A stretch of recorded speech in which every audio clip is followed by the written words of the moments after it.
함께 은혜 나눌 하나님 말씀은 에베소서 3장 14절에서 16절까지 말씀.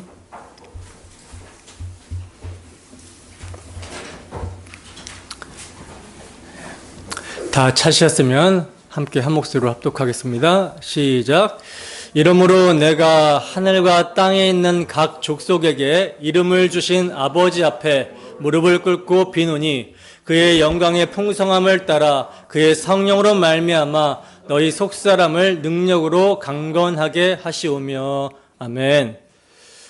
교회를 위한 사도의 기도, 교회를 위한 사도의 기도라는 제목으로 하나님 말씀 증거하도록 하겠습니다.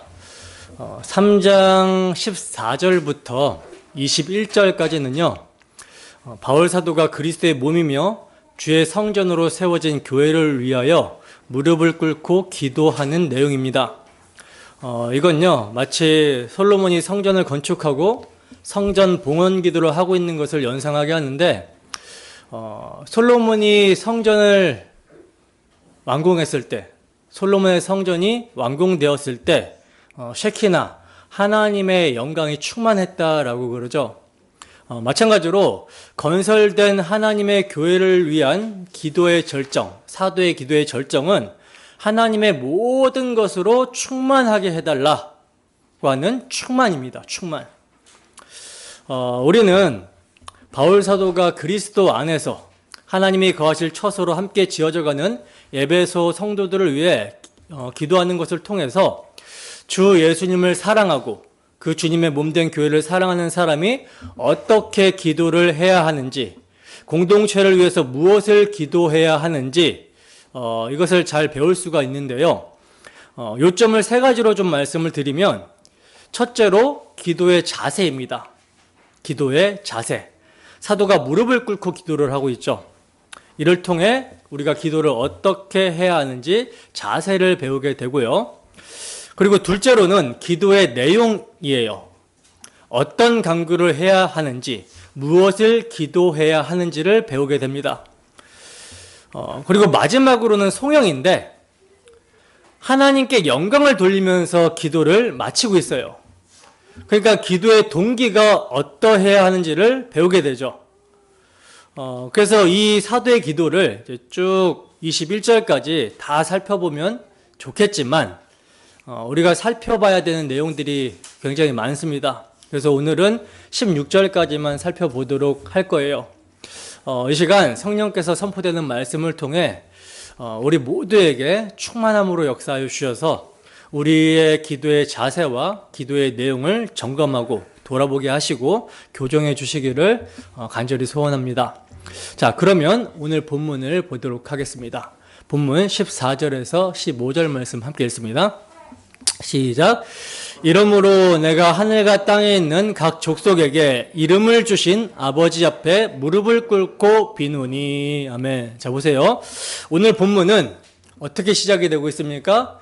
이러므로라고 하는 접속사로 시작을 하고 있어요. 문맥적으로 보면 이러므로라고 하는 접속사가요, 어디랑 연결되면 매끄럽냐면 2장 말미와 연결돼야 매끄럽습니다. 왜냐하면 2장에서 삼위 하나님이 교회를 건설해 나가시는 그 영광스러움을 쭉 사도가 설명하고 있다가 3장 시작에서 갑자기 중단을 하고, 그 설명을 중단하고, 지금 감옥에 갇혀있는 자신의 상황 때문에, 자신이 처한 상황 때문에 낙심할 수 있는 성도들에게 먼저 용기와 위로, 격려를 주고 있었어요. 그러니까 사도 자신의 사명, 목적, 자신이 갇힌 이유를 삽입하여 설명을 하고 있었습니다. 그러니까 교회의 영광스러움을 쭉 설명하다가 갑자기 이제 사도 자신의 사명과 목적, 자신이 옥에 갇힌 이유, 이것을 삽입하여 설명하고 있었다라는 거죠.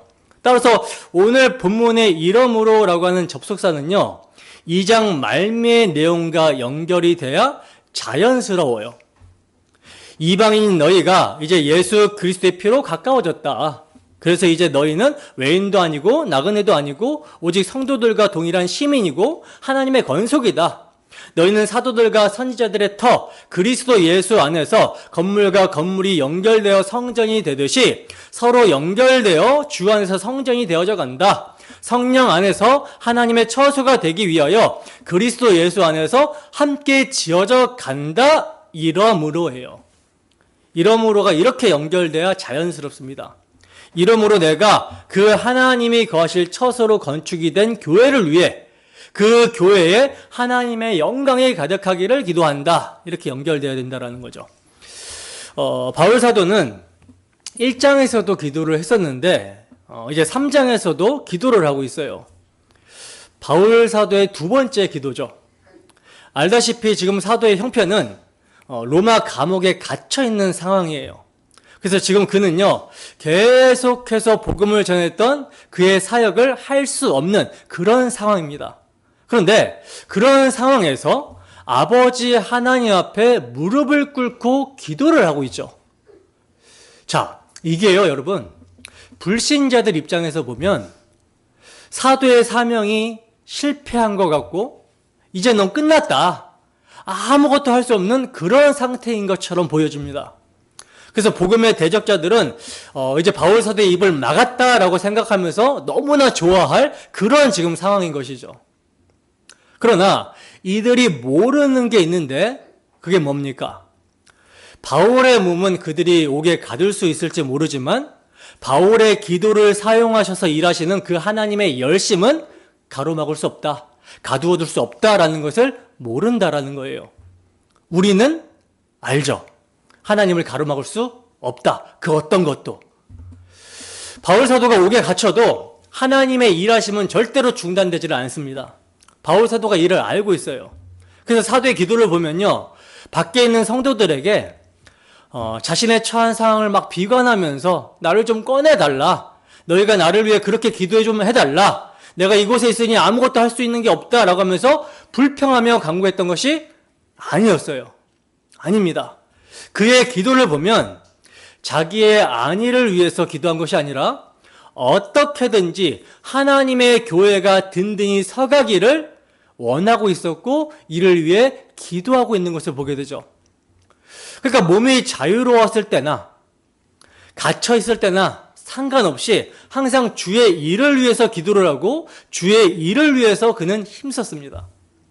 그래서 그가 지금 감옥에 갇혀 있는 이 상황에서도 그가 쉬고 있는 것이 아니에요. 쉬고 있는 것이 아니라 주의 몸된 교회를 위해 뭘 하고 있습니까? 열심히 기도를 하고 있죠.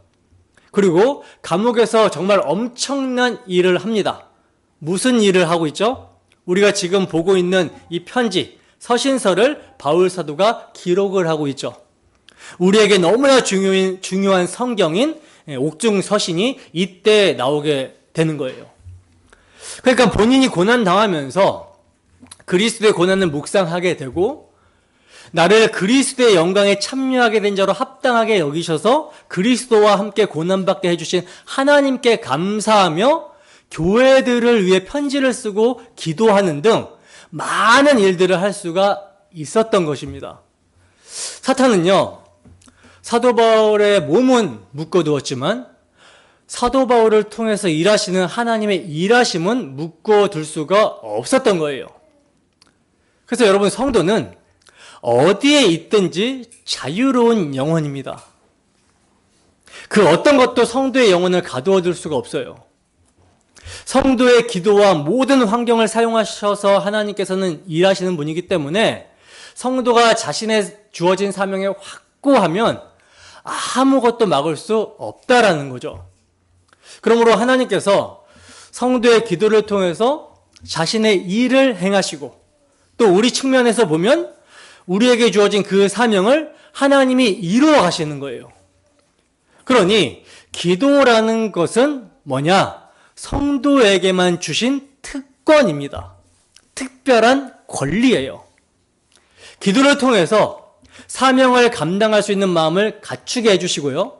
기도에 응답하셔서 사명을 이루어 가시는 하나님이십니다. 따라서 우리가 이러한 기도의 능력을 안다면, 참으로 우리가 이 기도를 특권으로 받았다라는 것을 안다면 기도를 게을리할 수 있다 없다? 게을리할 수 없을 것입니다. 여러분, 기도를 통해 하나님의 일하심을 목도하십니까? 그 하나님의 일하심을 볼 수 있는 우리가 되었으면 좋겠습니다. 바울 사도는 기도를 하는데 어떻게 기도를 하고 있냐면 말씀 위에 서서 기도를 하고 있어요. 말씀 위에 서서. 다시 말씀드리면 지금 사도가 쭉 설명했던 게 뭡니까? 성삼위 하나님께서 이루어 놓으신 진리의 말씀이잖아요.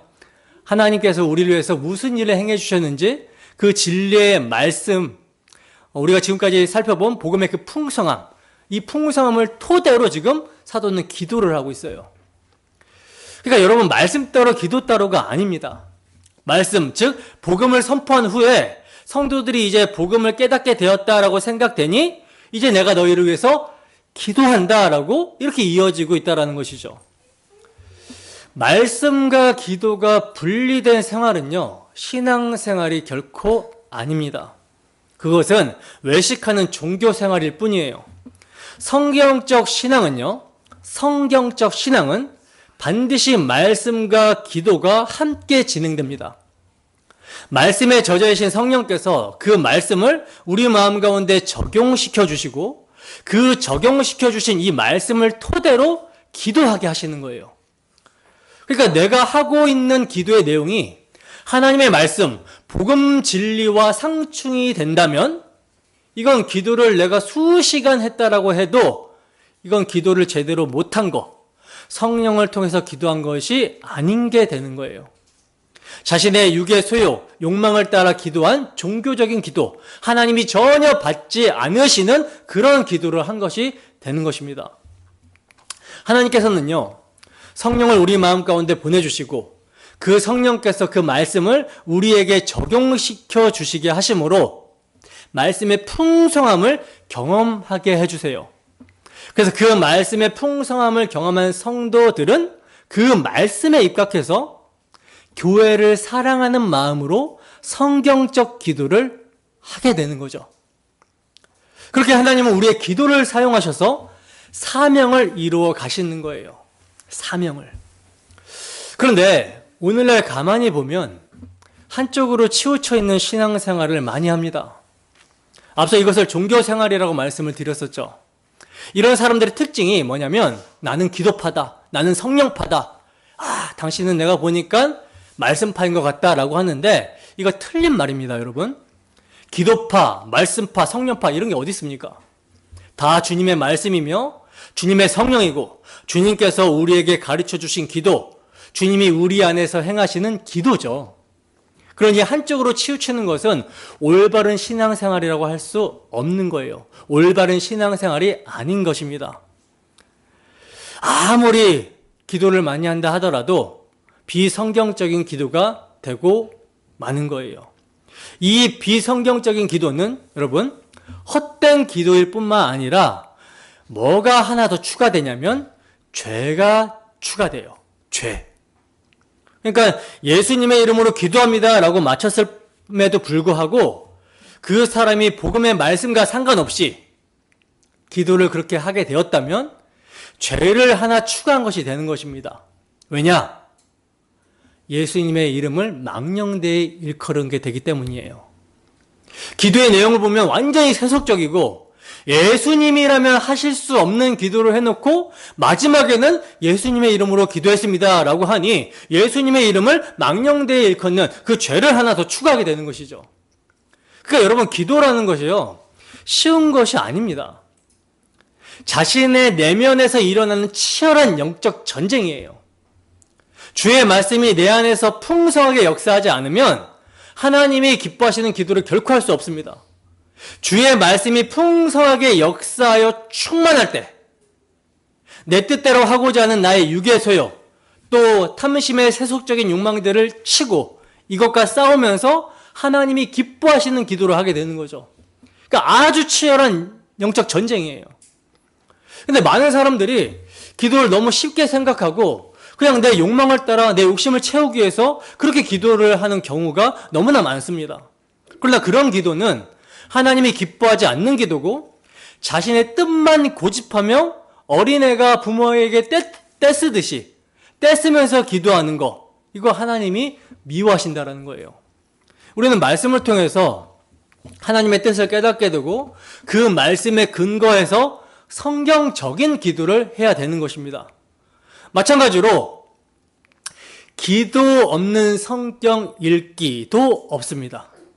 기도 없는 성경 읽기도 없어요. 이런 건 없습니다. 기도 없이 성경을 읽으면 여러분 분별이 되겠습니까? 분별이 될까요? 당연히 안 되죠. 당연히. 우리가 여러분 기도한다라는 것은 뭐예요? 우리가 기도한다라는 거. 내 지혜, 내 힘 의지할 수 없다. 나는 전적으로 무능하니 예수 그리스도의 이름을 힘입어 나를 구원하신 하나님만을 의지하겠다라는 거죠. 이게 기도예요. 그래서 성경도 읽을 때 내 지혜로 깨달을 수 없으니 성경의 저자이신 성령님 조명해 주세요. 은혜를 구하면서 성경을 읽는 것입니다. 근데 기도 없이 성경을 읽는다라는 거, 이것은요, 내 지혜로 이해해 보겠다. 하나님을 파악해 보겠다.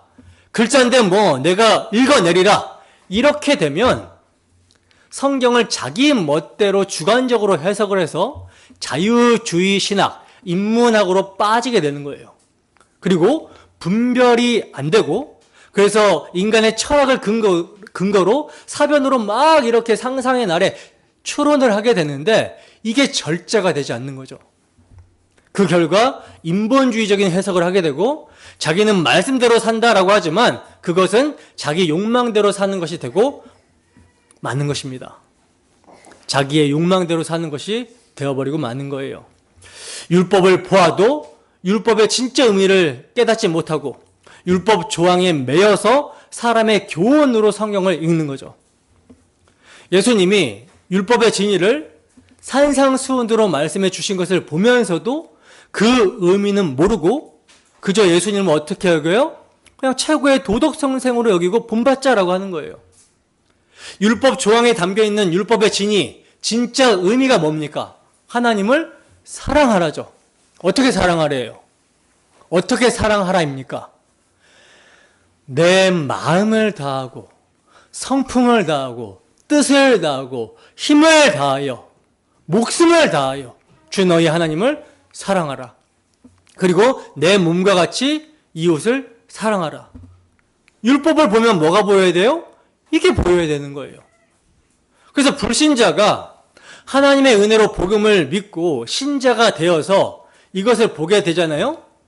그걸 보게 되면 무엇이 폭로당하냐면 내가 율법을 지킬 수 없는 존재였구나라는 것을 폭로당하게 됩니다. 내가 어떻게 하나님을 사랑하나? 내가 지금까지 나만을 사랑했는데 하나님을 사랑하라는 율법을 단 한 가지 조항도 지킬 수 없다라는 거, 이것을 그제서야 알게 된다라는 거죠.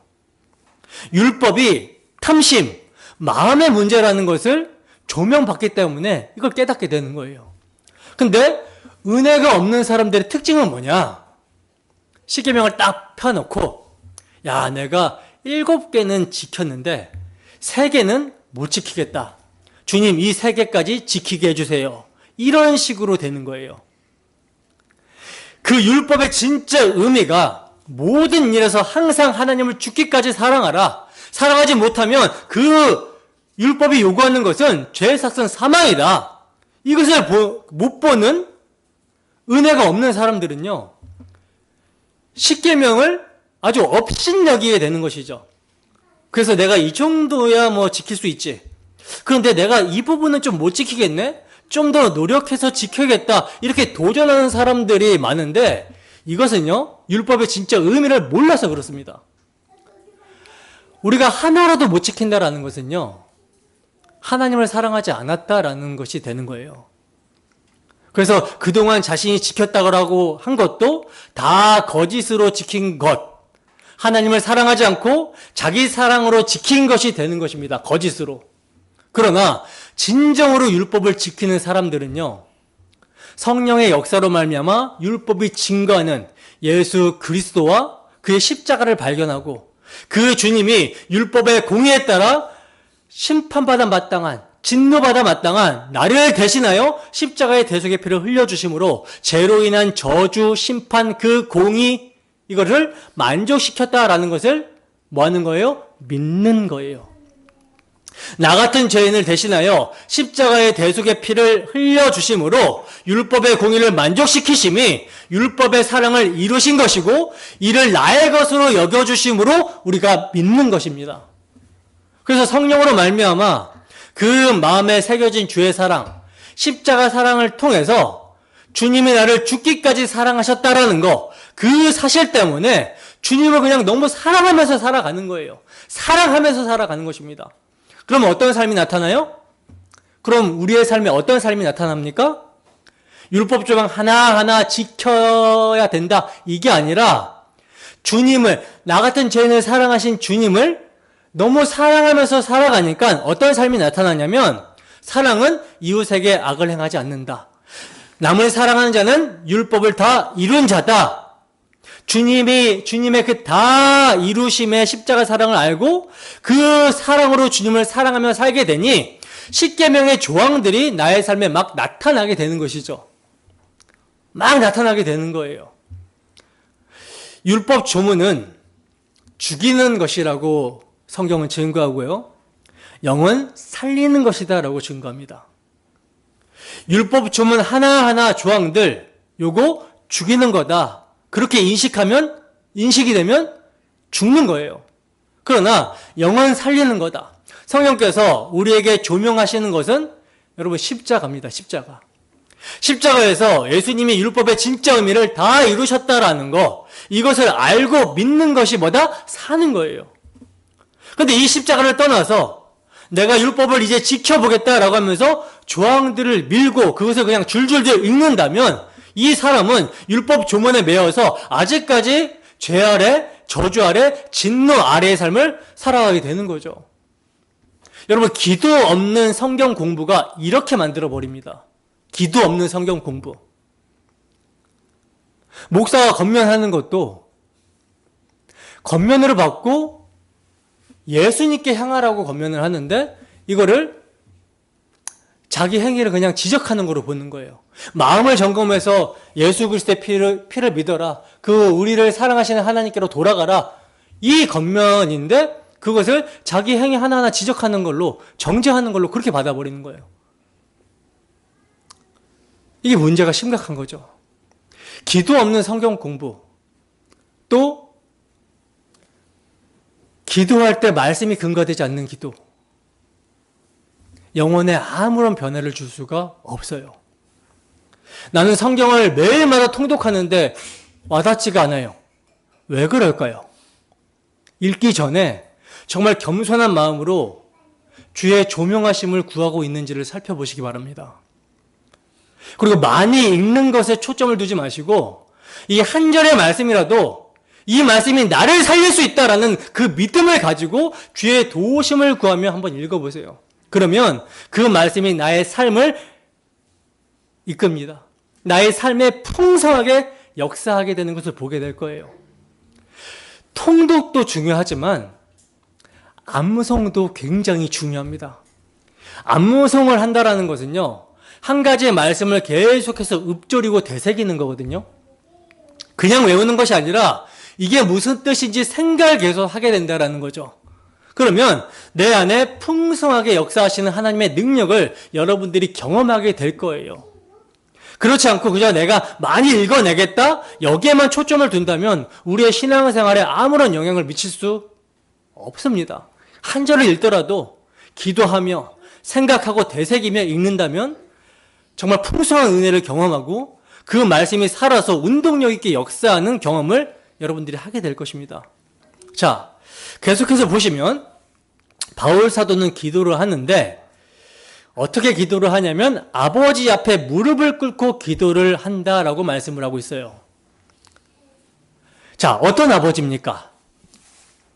사도가 부르고 있는 아버지는요, 만물을 창조하신 하나님이시기 때문에 하늘과 땅에 있는 모든 족속의 주인입니다. 모든 족속의 주인. 근데 여기서 모든 족속이라고 하니까 한국 사람, 일본 사람, 중국 사람, 이스라엘 사람 이렇게 생각할 수가 있는데 족속이라고 번역이 된 헬라어 파트리아라는 단어는요. 파테르, 아버지라는 말에서 파생된 것으로서 아버지의 가족이라는 뜻이에요.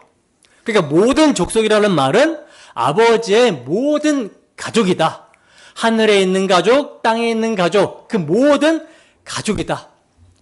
그 가족들에게 이름을 주신 하나님, 이런 뜻이라는 거죠. 그분께 기도한다.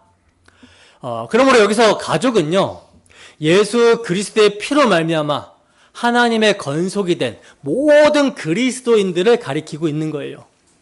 하늘에 있는 하나님의 가족이라는 것은 지금 이 땅에 없는 믿음의 선진들, 아브라함, 이삭, 야곱 같은, 다윗 같은 이런 선조들, 지금 그리스도 안에서 하늘에서 안식을 누리고 있는 자들을 말하는 거예요.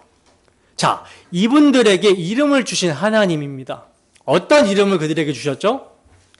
야곱에게 이스라엘이라는 이름을 주셨죠. 하나님의 백성이라는 이름을 주셨습니다.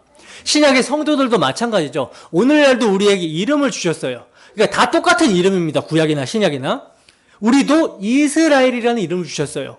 어떤 이스라엘? 영적 이스라엘. 사실 구약의 이스라엘도요. 표면적으로는 육적 이스라엘이지만 영적 이스라엘입니다. 영적 이스라엘. 다른 말로 그리스도인이라고 하죠. 그리스도인. 자, 이렇게 이름을 주신 우리의 주인이신 그 하나님, 우리를 구원하신 그 하나님 앞에 사도는 기도를 한다라고 말씀하고 있는 거예요. 근데 그 주인이신 하나님을 뭐라고 부르고 있습니까? 아버지다라고 부르고 있죠. 아버지. 이건 하나님이 아버지시니까 우리가 다 하나님의 가족이라는 이런 얘기예요. 그러니까 사도는 유대인이나 헬라인이나 할 것 없이 그리스도 안에 있으면 모두가 다 하나님의 가족입니다 라고 하면서 한 아버지께 기도를 하고 있다는 거죠. 바울 사도 자신의 아버지께, 그리고 유대인과 헬라인들의 아버지께, 지금 성경을 상고하고 있는 우리들의 아버지께 기도를 하고 있는 것입니다. 또한 바울 사도의 모습은요, 그가 하나님을 아버지라고 부를 수 있게 하신 그리스도를 의지해서 기도하고 있다는 것이다 라는 것을 보여줍니다. 여러분, 하나님은 오직 그리스도를 의지해서 아버지라고 부를 수 있어요. 오직 그리스도를 의지해서. 아무나 아버지라고 부를 수 없습니다. 주님께서 십자가에서 대속의 피를 흘려 나의 모든 죄를 다 용서해 주셨고 그 피의 공로를 우리의 것으로 여겨주셔서 의롭다 하시고, 그리고 자녀되게 하시는 양자의 영, 성령을 우리에게 주심으로써 아빠, 아버지라 부르짖게 하셨어요. 그래서 우리가 하나님을 아버지라고 부를 수 있게 된 것이죠. 그러니 아버지라고 부를 때는 그리스도를 통과하지 않고서는 절대로 성립이 될 수 없는 표현인 겁니다. 이 바울 사도의 기도는요, 그리스도를 정말 철저하게 의지하며 하나님을 이제 무서운 공의의 하나님이 아니라 나를 구속하신 사랑의 아버지로 인식하며 부르짖고 있는 거예요.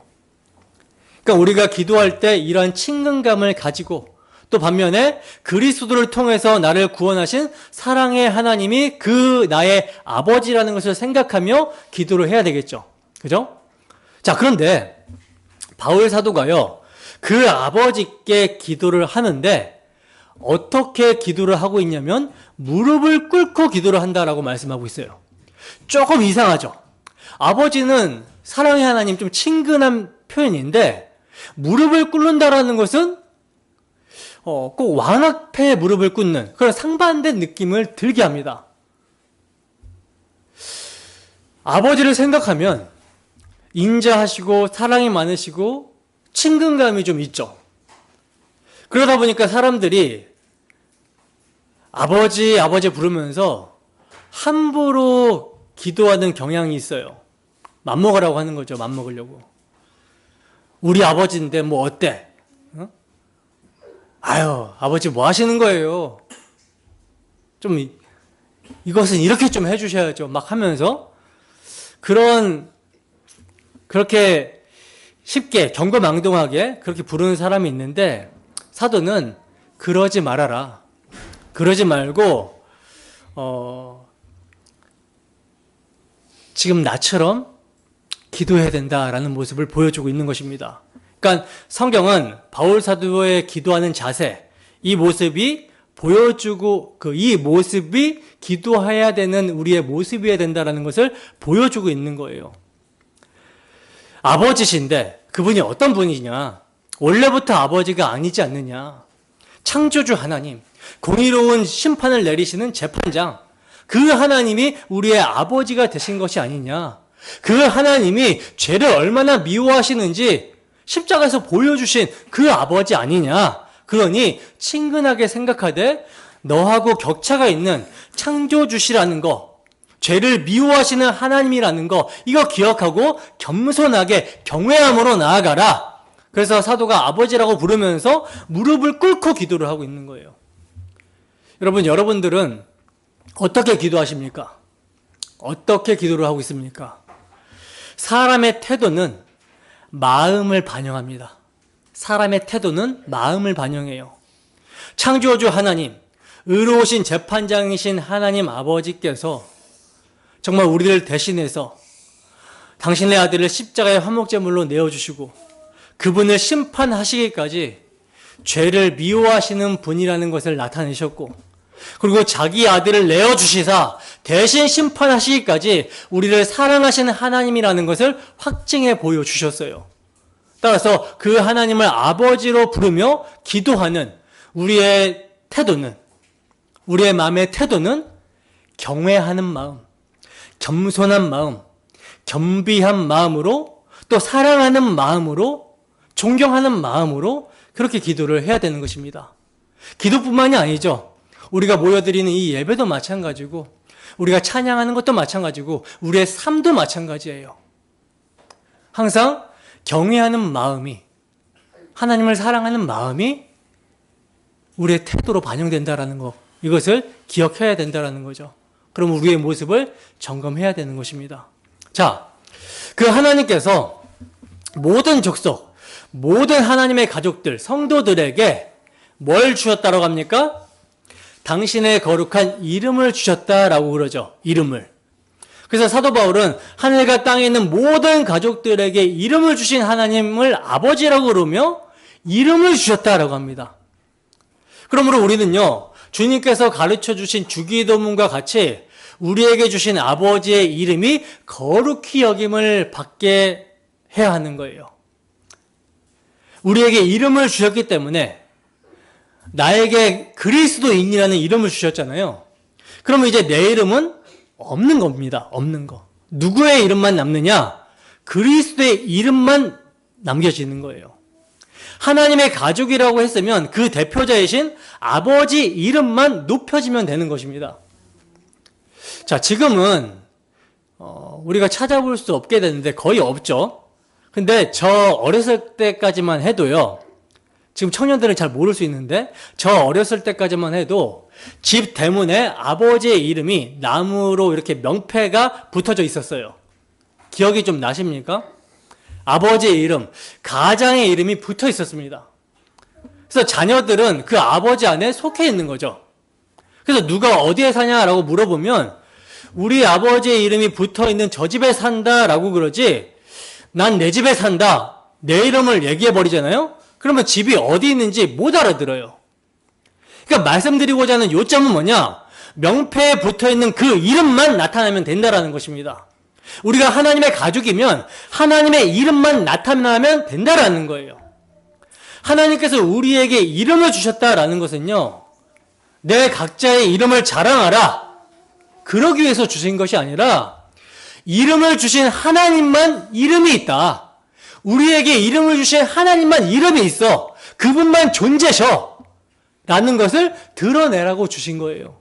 때문에 나의 언행으로 인하여, 나의 말과 행동으로 인하여 아버지 하나님의 이름이 모독받으면 안 되는 것입니다. 구약에 보면 하나님께서는요, 번제와 화목제를 드리는 자에게 내 이름을 기념하는 모든 곳에서 내가 내게 임하여 복을 주겠다, 이렇게 말씀하셨어요. 번제와 화목제를 드리는 자, 내 이름을 기념하는 모든 곳에서라는 말을 오늘날로 말하자면요, 번제와 화목제의 실제 누구예요? 예수 그리스도의 십자가 대속의 공로를 의지하며 예배하는 모든 성도는 하나님의 이름을 기념하는 곳이다 라는 말이에요. 그러니까 성도의 마음에 십자가를 두고 십자가 대속의 피를 두고 예배할 때, 믿음으로 예배할 때 그 하나님의 이름을 두신 곳은 성도의 마음이라는 것입니다. 십자가 대속의 피를 믿고 예배하는 하나님의 이름, 예수의 이름을 기념하는 우리 마음 가운데 주님이 계시기 때문에 이런 사람들이 모이게 되면 성전인 것이죠. 그래서 우리가, 우리 공동체가 이대로 그냥 밖으로 나가잖아요? 그럼 우리의 모임이 성전이라고 해요, 성전. 이렇게 우리 마음 가운데 이름을 두신 하나님, 그분이 우리에게 이름을 주셨습니다. 그런데 우리는 우리의 이름을 높일 것이 아니라 우리에게 이름을 두신 그 이름, 예수 그리스도의 이름, 아버지 하나님의 성호만을 높여드려야 되는 거예요. 우리가 기도할 때 바울 사도와 같이 이런 기도를 할 수 있었으면 좋겠습니다. 자, 이렇게 기도의 자세를 살펴봤고요. 이제 사도 바울의 기도의 내용을 좀 살펴보겠습니다. 자, 여러분 지금 사도가 무엇을 구하고 있죠? 기도의 내용이 뭐예요? 지금 사도는 육적인 것을 구하고 있지 않습니다. 육적인 것이라고 하면 뭐 세속적인 거, 자기 개인적인 거, 또 욕망을 위한 거, 이런 것인데 사도가 이런 것에 대해서는 일절 구하지 않고 영적인 것에 대해서만 기도를 하고 있어요. 여러분, 당시 성도들이 처한 상황과 환경을 지금 우리들과 비교를 해보면요, 많은 차이가 있습니다. 그 당시에는 예수를 믿는다라고 하잖아요? 이건요, 목숨을 내놓고 믿는 거예요. 목숨을 내놓고. 이들은요, 목숨을 걸고 예배로 모였습니다. 만약에 이들이 공동체로 모이지 않았다면, 교회 공동체로 모이지 않고 혼자 몰래 믿었잖아요? 그러면 그 사람이 예수 믿는 사람인지 모르기 때문에 고발을 당하는 일도 없었을 것이고 죽을 일도 없었겠죠.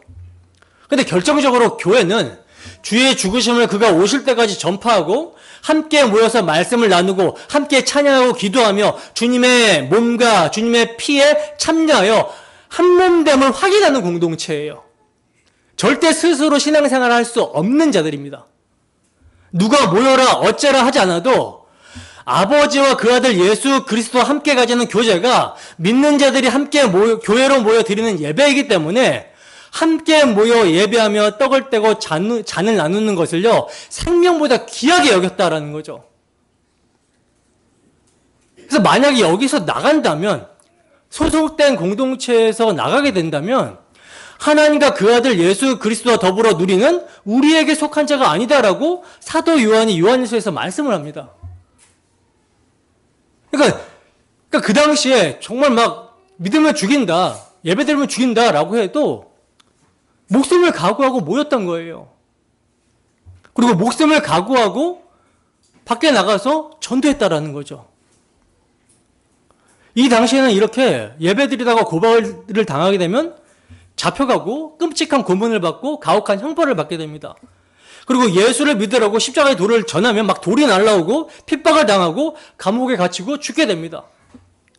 그럼에도 당시의 사람들은요, 목숨을 걸고 예배하며 주의 복음을 전했어요. 오늘날 우리 중에 예배를 드리러 예배당을 간다고 해서 고발을 당하거나 또는 전도한다고 누가 잡아가지고 감옥에 가두고 죽인다라고 하지 않죠. 절대 그러지 않죠. 오히려 오늘날 교회의 참남한 현실은 하나님 아버지와 그 아들 예수 그리스도와 더불어 누리는 교회로의 모임, 이 영광스러운 예배가 어떤 가치가 있는 것인지를 모르다 보니까 스스로 예배를 포기해버립니다. 목사님, 직장에도 병가라는 게 있어요. 제가 오늘 좀 컨디션이 안 좋거든요. 오늘 병가. 세상에도요, 육아휴직이라는 거 있습니다. 저 예배 육아휴직 할게요. 자신이 지금 드리는 이 예배가 어떻게 해서 드리게 된 것인지, 어떠한 은혜로 말미암아 어떠한 희생이 있어서 우리가 예배를 드리게 된 것인지, 죄인이 하나님 아버지와 그 아들 예수 그리스도를 더불어 누리게 된 것인지, 이것이 얼마나 엄청난 기적인지 모르다 보니까 사람들이 예배를 그냥 자신의 볼일 다 보고 그냥 시간 나면 드리는 이런 것으로 생각을 하게 되는 거죠. 그러나 그 당시에는요, 예수를 믿는다라는 이유로, 예배한다라는 이유로, 전도한다라는 이유로 잡혀가 죽을 수 있었습니다. 근데 지금 사도가 그런 상황에서, 이런 살벌한 상황에서 무엇을 구하고 있습니까? 무엇을 구하고 있어요? 육적인 것을 구하는 것이 아니라, 물질적인 것을 구하는 것이 아니라, 환경을 바꿔달라고 구하는 것이 아니라 교회를 위해서 기도합니다. 교회.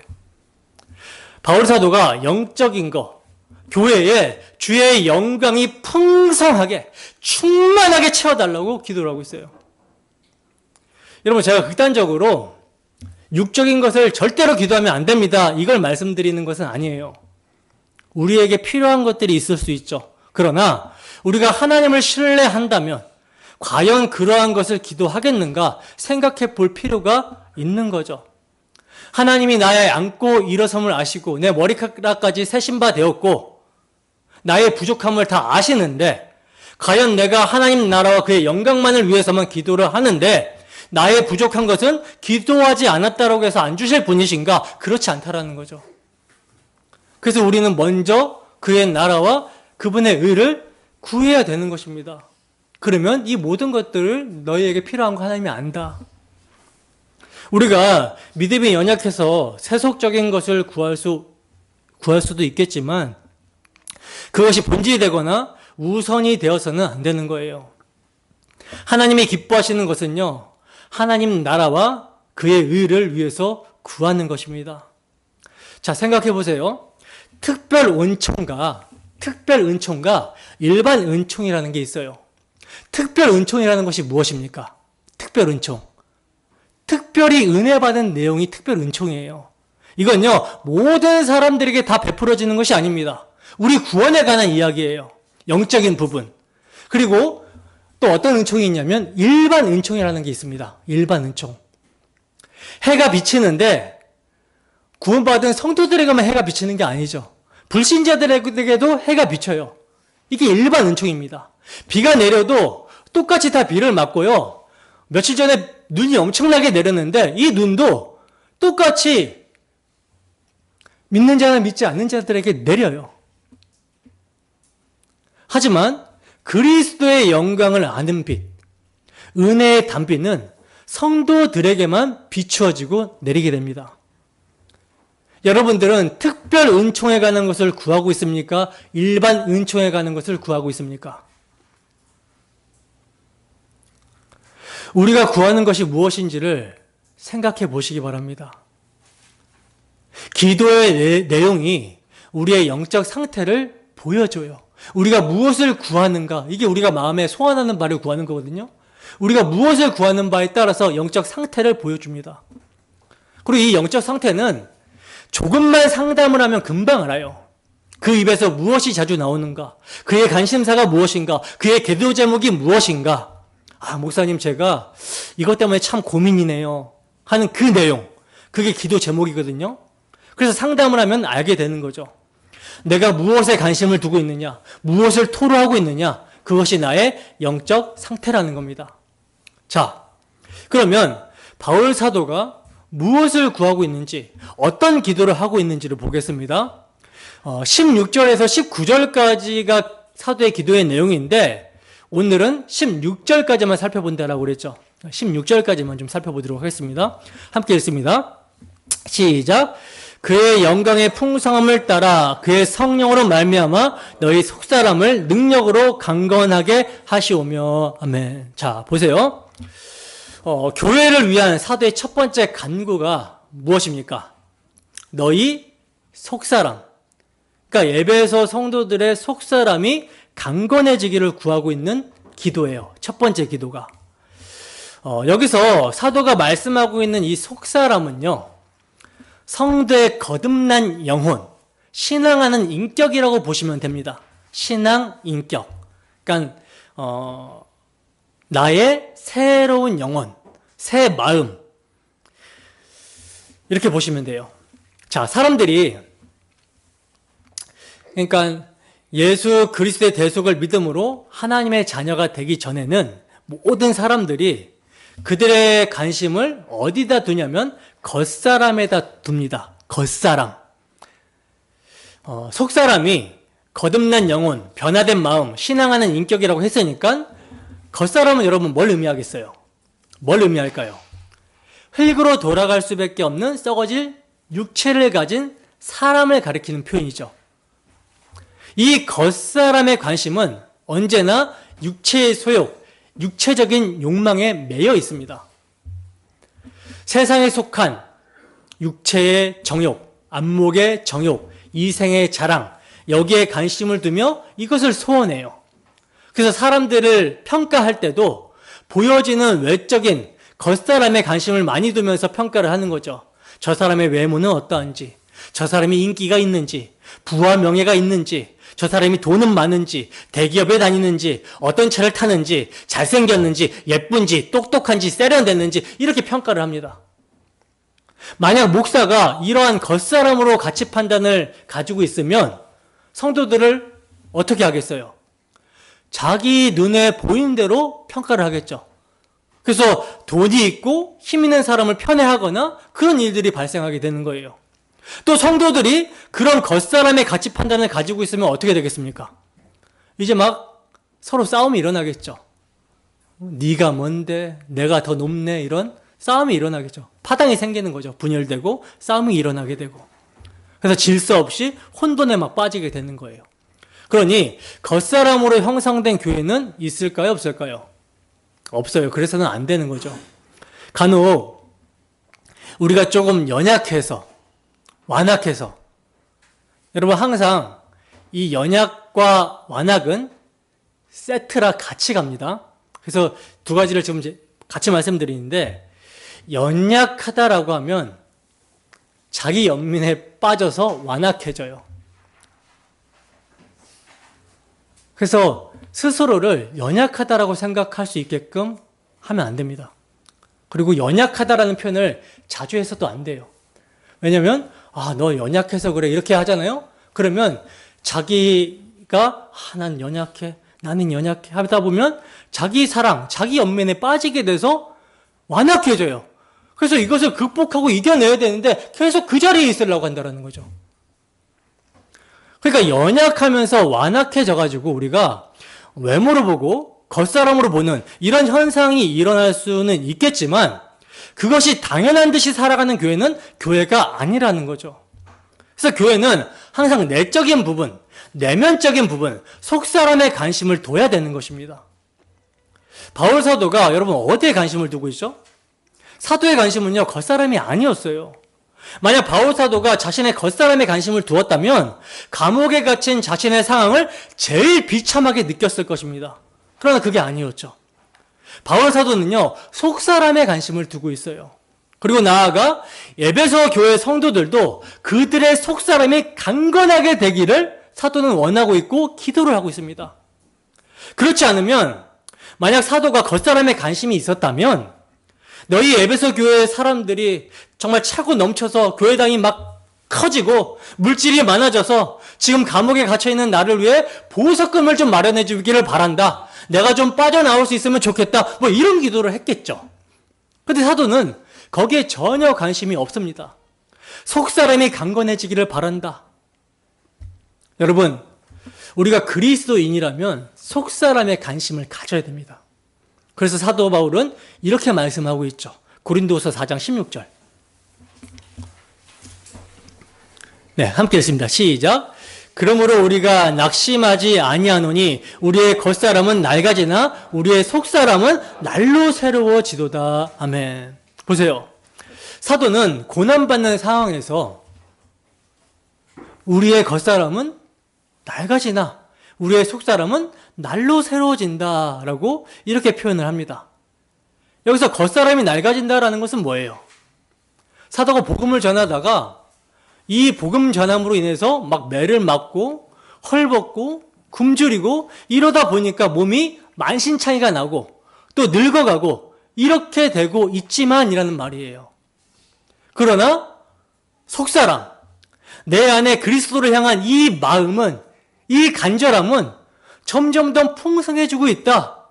이렇게 고별했습니다. 여러분, 겉사람에게 인생의 의미를 두면요, 비참해집니다. 왠 줄 아십니까? 이 겉사람은 몸뚱이뿐만 아니라 외적인 모든 것, 이것은 다 낡아져요. 그러니까 영원한 게 아니라는 거죠. 부와 명예를 쥐고 있고 인기를 지우고 있잖아요. 그러면 이거 사라질 때 나도 사라지게 되는 거예요. 이거 사라져버렸을 때 내 정신이 혼미합니다. 그 상실감이 엄청나다라는 거죠. 이것이 내가 전부라고 생각했고, 이것이 나의 신이라고 생각했고, 나의 안전을 보장해 줄 거라고 생각했는데 이 세상 소망이 다 사라져 버리니 절망에 빠져버리는 거예요. 자기가 세워놓은 도피성이 다 무너져 버렸습니다. 죽게 생긴 거죠. 하지만 속사람의 의미를 두고 있는 사람은요, 결코 무너지지 않습니다. 속사람은 그리스도께 향해 있고 그리스도와 연합된 영으로 형성되어 있죠. 우리의 영혼이. 그래서 그리스도가 영원하시기 때문에 그분이 거하시는 주의 성전이 우리의 속사람도 영원합니다. 사라지지 않기 때문에 절망이라는 것이 있을 수 없다라는 거예요. 여러분, 사람을 보실 때 여러분들은 무엇으로 평가하십니까? 또 자기 자신을 평가할 때 무엇을 보고 평가하십니까? 주님께서 보시는 그것을 나도 볼 수 있어야 돼요. 주님께서 보시는 그거. 그러니까 한마디로 우리의 세계관이, 또 가치관이, 이 관자가 보는 거잖아요. 보는 거, 볼 관자. 그러니까 세계를 보고 가치를 어떻게 보는지, 이 보는 것이 하나님 중심이 되어야 된다는 거죠. 하나님의 눈이 내 눈이 되고 하나님의 마음이 내 마음이 되도록 우리는 구해야 되는 것입니다. 그렇게 되어져 가는 것이 우리의 속사람이 강건해지는 거예요. 따라서 내 영혼의 상태가 어떤지, 내 인격이 점점 주님을 닮아가고 있는지 이것에 관심을 두기 바랍니다. 이 속사람이 강건해지는 것은요, 나 개인뿐만 아니라 교회 공동체적으로도 굉장히 매우 중요합니다. 교회가 강건하다, 야, 저 교회에 힘이 있다라고 할 때는요, 교회 한 사람 한 사람 각자가 전체적으로 강건할 때 그런 평가를 받게 되는 거예요. 목사는 강건한데 교인들은 속사람이 완전히 무너져 있어요. 다 겉사람은 근데 강건합니다. 그러면 그 교회를 강하더라 이렇게 얘기합니까? 아니죠. 겉만 보고 하는 그런 평가는요, 세속적인 평가예요. 주님이 보실 때 이 교회는 내 이름을 나타내는 귀한 교회다라고 평가하시는 것은요, 겉으로 볼 때 뭐 사람이 많이 모이고 막 힘있고 능력 있어 보이는 그런 교회가 아닙니다. 부자라 부족함이 없다고 하는 라오디게아 교회에게 주님께서는 차지도 않고 덥지도 않게 적당히 종교생활하는 그들을 토해버리시겠다라고 하시면서 그들을 향해서 어떻게 평가하시냐면, 너희가 공고하고 가련하고 가난하고 눈멀고 벌거벗었다, 이렇게 평가를 하세요. 그러나 정말 고난 가운데 정말 가난하고 적은 수가 모여있는 빌라델피아 교회를 향해서는요, 내가 적은 능력을 가지고 내 말을 지키며 내 이름을 배신하지 아니하였다라고 평가하시면서 대적자들이 내 발 앞에 절하게 하여 내가 너를 사랑하는 줄을 알게 하시겠다, 시험의 때를 면하게 해주시겠다, 이렇게 말씀하십니다. 따라서 우리는 각자가 다 든든하게 서 있어야 되는 거예요. 직분자뿐만 아니라 모두가 다 속사람이 강건해야 되는 거예요. 그래야만 여러 풍파가 밀려와도, 세상의 여러 풍조와 가치관들이 우리를 넘어뜨리려고 해도 우리가 흔들리지 않을 수 있는 것입니다. 주님을 향한 그 마음이 굳건하게 서 있기 때문에 여러 이상한 세속적 가치관이 들어와도 이것이 잘못된 걸 분별해낼 수가 있고 흔들리지 않게 됩니다. 그것을 가리켜서 강건한 교회라고 하는 거죠. 굳건한 반석, 우리 주 예수 그리스도의 십자가 복음 위에 세워졌기 때문에 비가 오고 창수가 나고 바람이 불어도 무너지지 않는 교회, 반석 위에 세운 교회, 그게 속사람이 강건한 교회입니다. 바로 이렇게 속사람이 강건하여 가는 것이 누구의 뜻이냐면 하나님 아버지의 뜻이에요. 에베소서 4장 13절에서 14절 말씀입니다. 자, 함께 읽어보겠습니다. 시작. 우리가 다 하나님의 아들을 믿는 것과 아는 일에 하나가 되어 온전한 사람을 이루어 그리스도의 장성한 분량이 충만한 데까지 이르리니 이는 우리가 이제부터 어린 아이가 되지 아니하여 사람의 속임수와 간사한 유혹에 빠져 온갖 교훈의 풍조에 밀려 요동하지 않게 하려 함이라. 아멘. 자, 보세요. 우리가 다 하나님의 아들을 믿는 것과 아는 일에 뭐 하는 거? 하나가 되는 거. 이게 정말 중요합니다. 하나님의 아들 예수 그리스도를 아는 것과 믿는 것이 여러분 우리가 하나가 되어야 돼요. 네가 믿는 예수, 내가 믿는 예수 다르면 안 된다라는 거죠. 그러니까 교리적인 일치가 있어야 되고 또 교리적인 일치가 되었다면 그 주님을 사랑하는 방향성, 주를 사랑하는 방향성이 같아야 되는 것입니다. 그래서 온전한 사람을 이루어 그리스도의 장성한 분량이 충만할 때까지 이뤄야 된다는 거죠.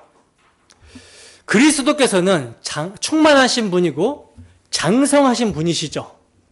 하나님의 아들로서 최고의 하나님의 영광을 나타내신 분이세요. 그분에게까지 계속 자라가라. 이게 아버지의 뜻입니다. 그러면 왜 그렇게 그리스도의 장성한 분량까지 자라가야 되느냐? 이는 우리가 이제부터 어린 아이가 되지 아니하여 사람의 속임수와 간사한 유혹에 빠져 온갖 교훈의 풍조에 밀려 요동하지 않게 하기 위해서, 흔들리지 않게 하기 위해서다. 우리가 속사람이 강건해져서 온전한 사람을 이루고 그리스도를 점점점 닮아간다면 세상의 여러 가지 풍조들, 사람의 속임수들, 이게 간사한 계획들이죠. 교리적으로 이단 교리가 있을 수 있고 또 사회적으로 잘못된 정책이나 가치관, 세상 풍조 이런 것을 분별할 수 있게 되는 거예요. 그러나 속사람이 강건하지 않으면, 장성하지 않으면 어린아이죠. 어린아이. 어린아이는 분별을 합니까? 못합니까?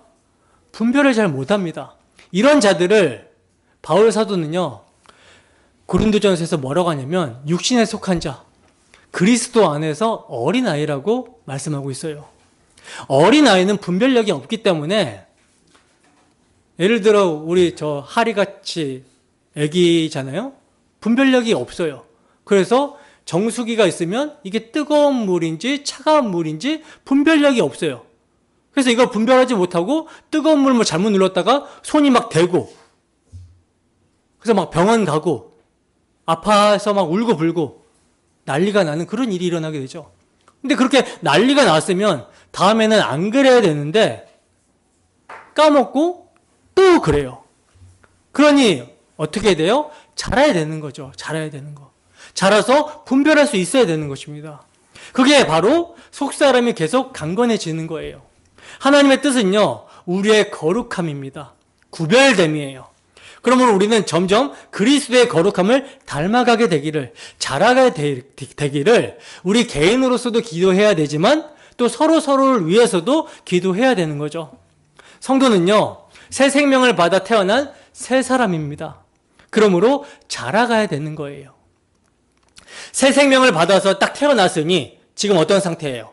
신생아죠, 신생아. 처음 예수를 믿으면 신생아예요. 그래서 신령한 젖을 먹고 영적으로 자라가야 됩니다. 근데 몇 년이 지나도 똑같아. 오히려 막 퇴보를 해. 이거는 뭐예요? 문제가 발생한 거죠. 생각해 보세요. 아이가 태어났는데 5년이 지났는데도 여전히 1살 같아. 그럼 어떡합니까? 부모가 어떻게 해요? 근심하고 난리가 나죠. 막 병원 데리고 다니고 난리가 납니다. 마찬가지예요. 이것을 가르쳐 주기 위해서 구약 성경에서는요, 이스라엘 백성들 중에 싸움에 나갈 만한 자를 계수하라. 몇 살 이상? 20세 이상으로, 20살 이상으로. 그러니까 정말 하나님의 자녀라면, 하나님의 백성, 하나님의 군대라면 20세는 다 되는 거예요. 지금 나이 20세를 말씀드리고자 하는 게 아니에요. 20세 이상 되면 싸움에 나가잖아요. 이렇게 하나님께서 이끌어 가신다라는 거죠. 근데 내가 그러한 성장이 없다? 싸움에 나갈 만한 군대가 되지 않는다? 그럼 과연 나에게 그리스도의 생명이 있느냐? 나를 자라게 하시는 그리스도의 생명이 있느냐? 이걸 생각해 봐야 된다는 거죠. 여러분들은 잘하고 계십니까? 자, 그러면 이 속사람이 자라야 되는데 이 속사람은 무엇으로 자라게 될까요? 사도 바울은 이 속사람이 성령으로 강건하게 되기를 기도합니다. 성령으로. 자, 그러면 성령님 나에게 와주세요 하면 자랍니까? 아니죠. 성령이 어떠한 방법으로 우리를 자라게 하시는가를 아셔야 되는 거예요. 자, 성령께서는 우리를 어떠한 방법으로 자라게 하시는가? 첫 번째, 성령은요, 말씀을 사용하셔서 속사람을 강건하게 하십니다. 그래서 베드로 사도 같은 경우는 영적으로 거듭난 성도들에게 뭐라고 권면을 하고 있냐면 신령한 젖을 사모하라. 주의 복음의 말씀을 사모하라. 이렇게 권면을 했던 거예요. 사모하라. 그러면 영적으로 어린 나이만 신령한 젖, 복음을 사모해야 되는가? 아니죠. 우리가 교회 생활을 할 때 자라가는 것도요, 복음입니다.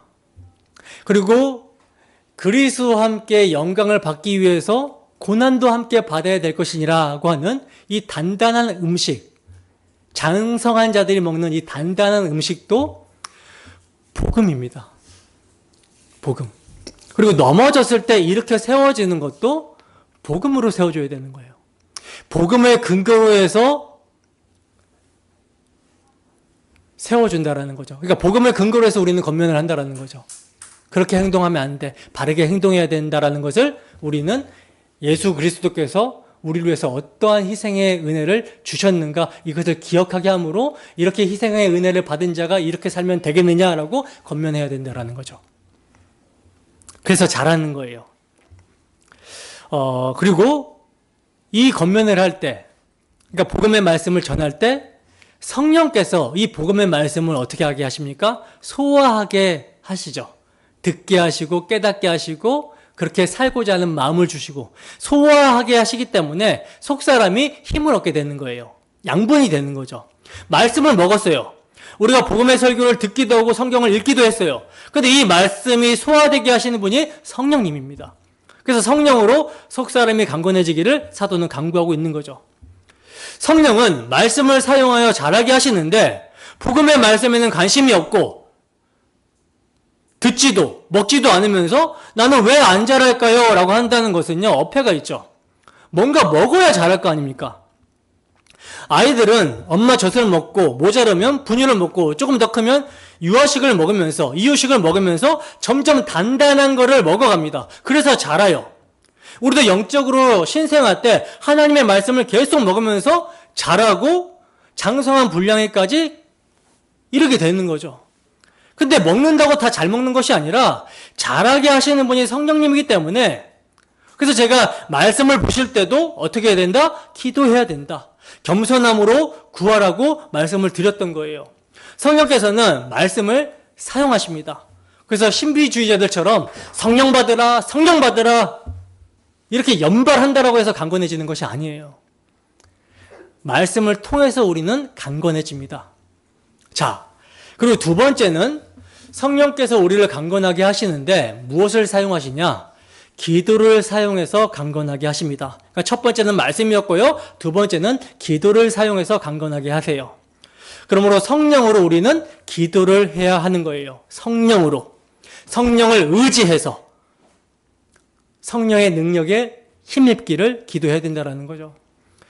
여러분, 성령의 능력을 힘입게 되는 것은요, 막 장풍을 쏘듯이 막 사람들을 쓰러뜨리고 막 병든 자가 있으면 막 일으켜 세우고 그렇게 막 능력을 막 나타내 보여지는 이런 거를 말하는 게 아니라 성령의 능력은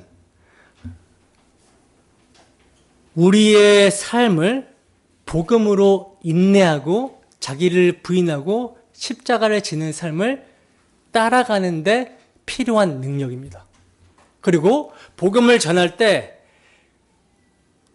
거리낌 없이 부끄럼 없이 담대하게 전할 수 있는 능력이 성령의 능력이에요.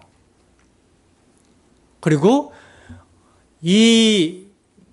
그 복음의 말씀이 우리의 심령 가운데 적용되게 하셔서 그 말씀의 풍성한 은혜를 누리게 하시며 자라게 하시는 거. 그게 성령의 하시는 일입니다. 그러니까 기도를 하면 신앙이 자라고요, 강해지고요, 믿음 생활을 인내 가운데 계속 유지할 수 있다는 거예요. 반면 기도가 중단이 되잖아요. 기도는 우리의 호흡이라고 그러죠.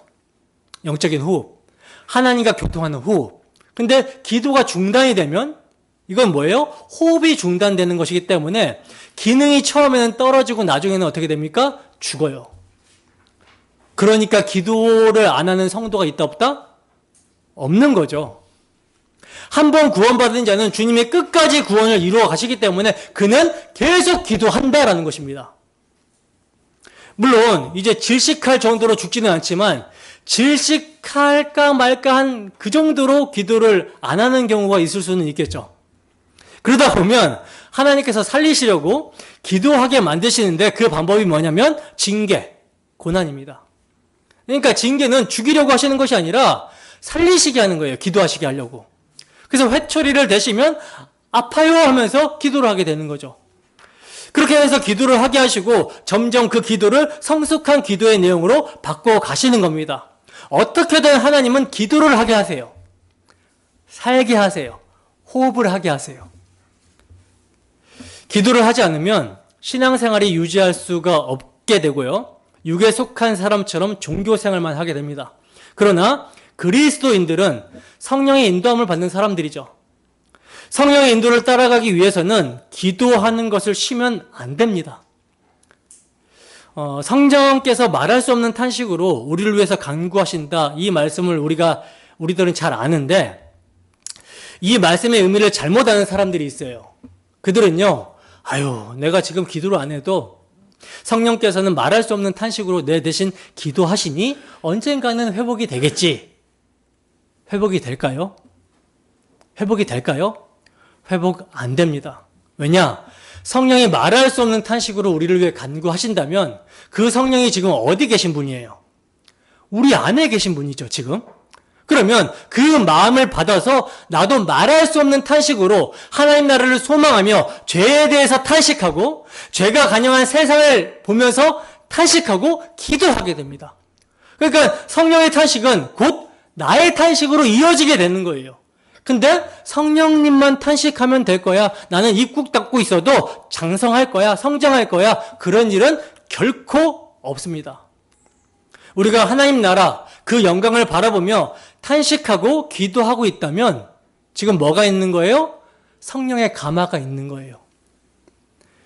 여러분, 성도의 넘어지고 일어섬은 환경에 있는 것이 아니라 속사람의 강건의 여부에 달려 있습니다. 속사람의 강건의 여부.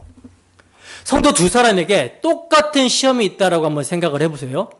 그러니까 성도 두 사람이 있는데 똑같은 시험이 있다라고 한번 생각을 해보자고요.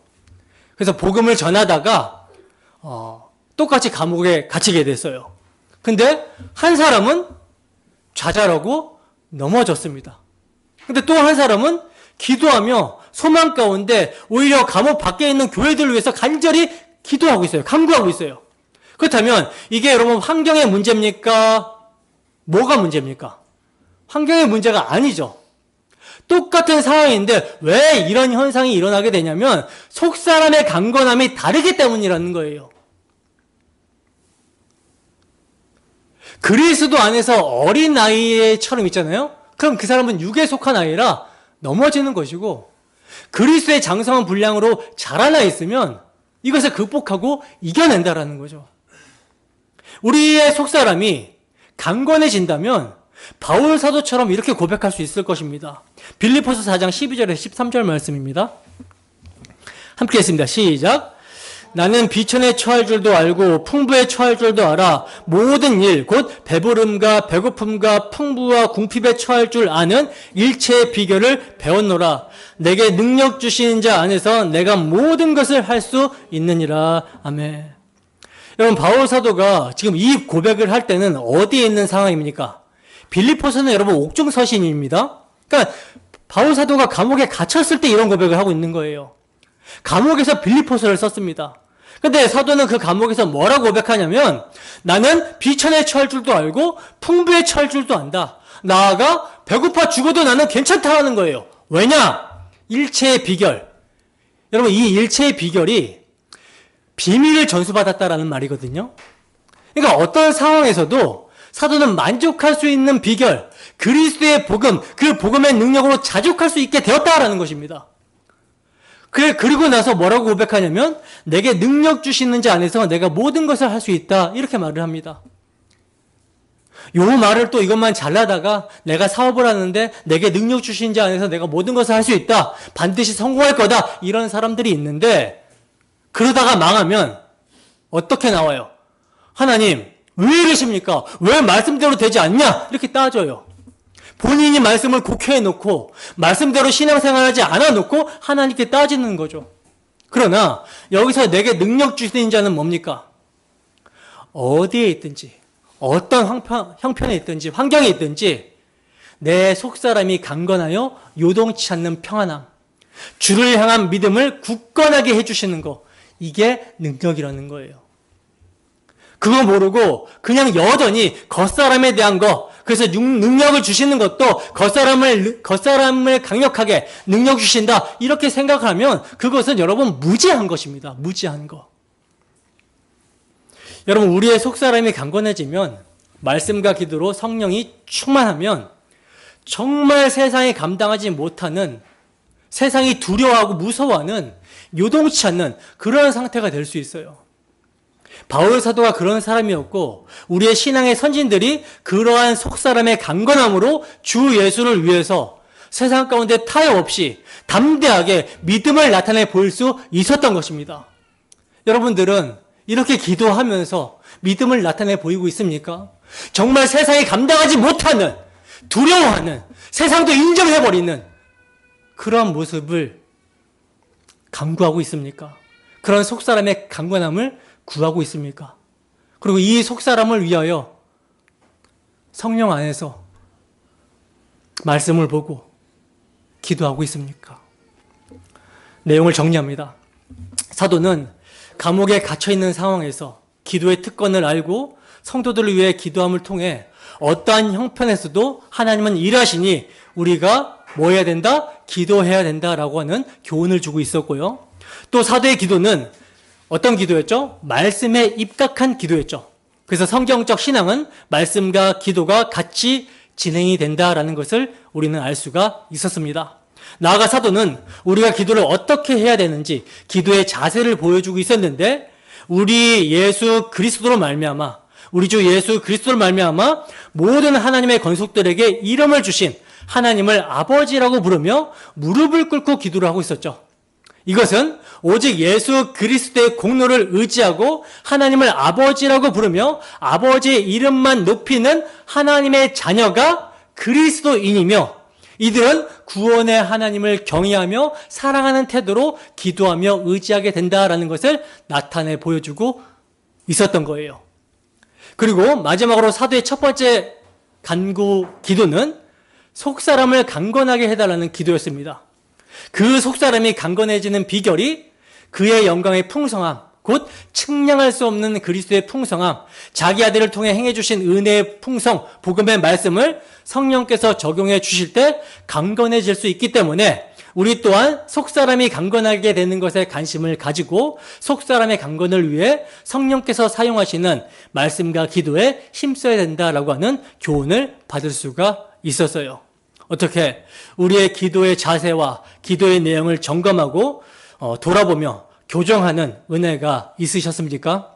한 주도 주 성령의 인도하심 가운데 우리 모두가 바울 사도와 같이 우리를 구원하신 하나님 아버지를 경외하고 사랑함으로 교회를 위해 서로의 속사람의 강건을 위해 기도하는 기도의 일꾼들이 다 되시기를 주님 이름으로 축원합니다. 기도하겠습니다.